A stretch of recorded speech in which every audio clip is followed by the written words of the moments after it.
امام نے کہا انتم وقعتم فی غلطۃ التي قد وقعت فيها قریش انہم ارادوا قتل نبیکم وانتم تريدون قتل ابن بنت نبیکم، تم کو وہی غلطی ہوئی ہے جو قریش والوں کو غلطی ہوئی تھی، انہوں نے نبی کے قتل کا ارادہ کیا تھا مگر جب تک میرا باپ زندہ تھا محمد پر کوئی آنچ نہیں آئی تھی، اور تم نے نبی کی بیٹی کے بیٹے کے قتل کا ارادہ کیا ہے، جب تک علی کا بیٹا عباس زندہ ہے کوئی آنچ نہیں آ سکتی۔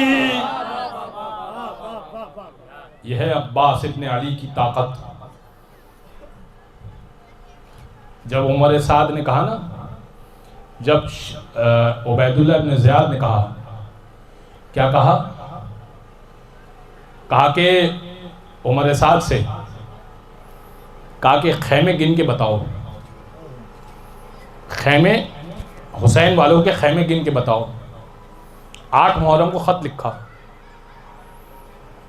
کہا کہ حسینی کتنے ہیں، حسین کے طرفدار کتنے ہیں، خیمے گن کے بتاؤ۔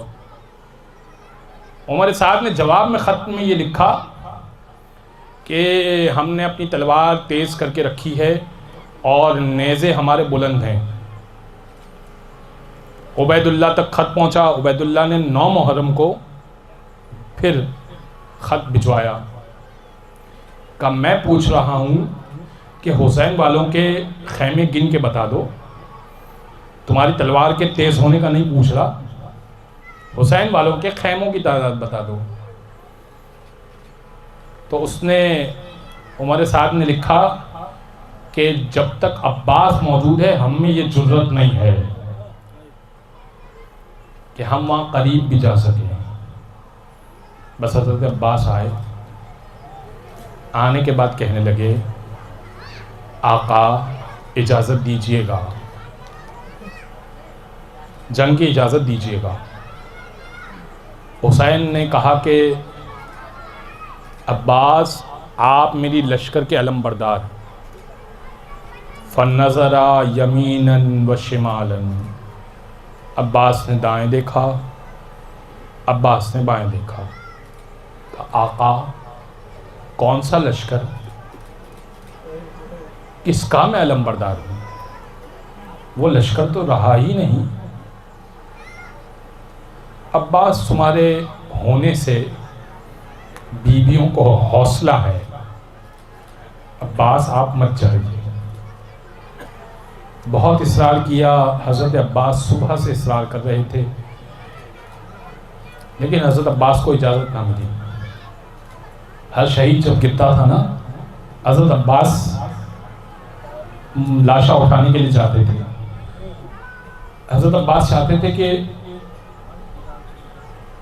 اس سے پہلے کہ حسین جائیں، حضرت عباس حسین پہ جان قربان کر دیں۔ کہا آقا میرا وقت آ چکا شہادت کا۔ کہا نہیں عباس میں اجازت نہیں دے رہا۔ خیمے میں گئے، سنیے گا 2 جملے میں پڑھوں گا مصائب کے، میں زیادہ زحمت نہیں دوں گا آپ کو، مجلس ہو چکی ہو۔ اگر آپ کی آنکھ میں آنسو آ گئے نا، خدا کی قسم مجلس ہو گئی۔ یہ مجلس یہی مجلس ہے کہ اگر آنکھ میں آنسو آ جائے۔ سکینہ کو دیکھا نا، سکینہ کے چھوٹے چھوٹے بچے جمع تھے۔ کیا کہہ رہے تھے بچے؟ کب بچے کہہ رہے تھے تم حیدر کرار کی پوتی ہو، کوئی پانی کی سبیل کر دو۔ بس یہ سننا تھا کہ جناب سکینہ کو گود میں اٹھایا اور سکینہ کے ہاتھ میں کوزہ ہے۔ منظر ذہن میں رکھیے گا، سکینہ کے ہاتھ میں ننھا کوزہ ہے اور ننھی سکینہ حضرت عباس کے ہاتھ میں ہے۔ یہ لے کر حسین ابن علی کی بارگاہ میں چلے۔ دور سے جب چچا بھتیجی کو آتے ہوئے دیکھا نا، امام حسین نے ایک جملہ سکینہ سے کہا، ایک جملہ عباس سے کہا۔ حضرت عباس سے کہا عباس بہت بڑی سفارش لے آئے، جاؤ مقتل کی طرف اجازت دے دی۔ اور سکینہ سے کہا بیٹی ابھی سفارشی بن کر آئی ہے نا، کچھ دیر بعد جب تماچے لگیں گے نا، چچا بڑا یاد آئے گا، چچا بڑا یاد آئے گا۔ بس سکینہ نے بچوں کو جمع کیا، کہا بچوں میرا چچا جا رہا ہے، علم کو دیکھتے رہنا، علم کو دیکھتے رہنا، علم کی طرف دیکھتے رہنا، بس وہ جائے گا اور آئے گا، بس جیسے ہی آئے گا نا سمجھو پانی آ گیا. بس بچے چھوٹے چھوٹے کوزے لیے ہوئے کھڑے ہو گئے اور دور سے علم کو دیکھتے رہے. اور اب یہ شیر جلی چلا.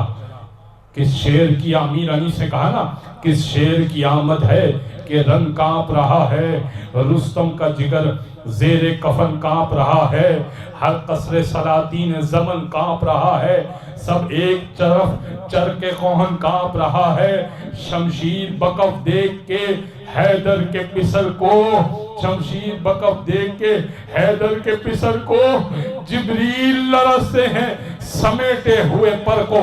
بس ایک مرتبہ عباس نے حملہ کرنا چاہا, ابھی حملہ نہیں کیا, میدان کرب و بلا میں اترے, مقتل کی طرف اترے. شیر کی بہادری ایسی تھی کہ مجمع چھٹنے لگا. عباس نے نہر فرات میں قدم اتارے, گھوڑے کو اتارا, زلجھنا کو اتارا, مشکیزے کو بھرا. جیسے ہی مشکیزے کو بھرا, اب منظر کشی کرنے والے جو منظر کشی کرتے ہیں وہ سنیے گا. پانی کے اندر سکینہ کا چہرہ دیکھا اور اب عباس نے سوچا کہ اب فوراً پہنچنا چاہیے. پانی لیا اور اب چلے.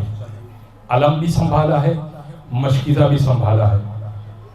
عمر سعد نے ہرملہ سے کہا اگر یہ پانی کے بغیر ایسے چلی ہیں تو پانی اگر پہنچ گیا تو ہمیں تہو بالا کر دیں گے, دیکھ پانی کی کوئی بوند نہ پہنچنے پائے.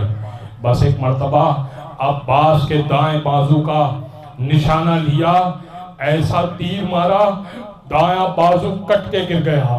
جیسے ہی دایاں بازو کٹ کے گر گیا, عباس نے بازو کی پرواہ نہ کی اور اب مشکیزے کو سنبھالا. ادھر سکینہ دیکھ رہی ہے, علم تبدیل ہو گیا, علم نے رخ بدل لیا.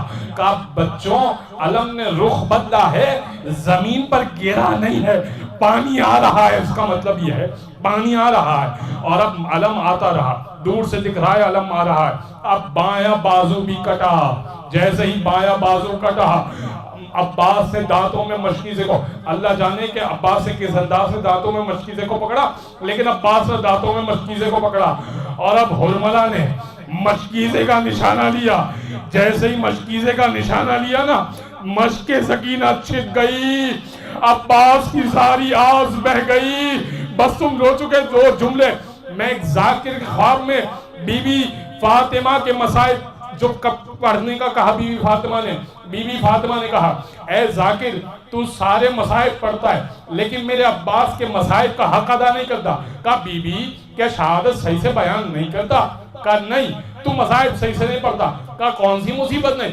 کہا تو سوچ نا, ہر شہید جب زمین کربلا پر گرتا تھا ہاتھوں کا سہارا لیتا تھا.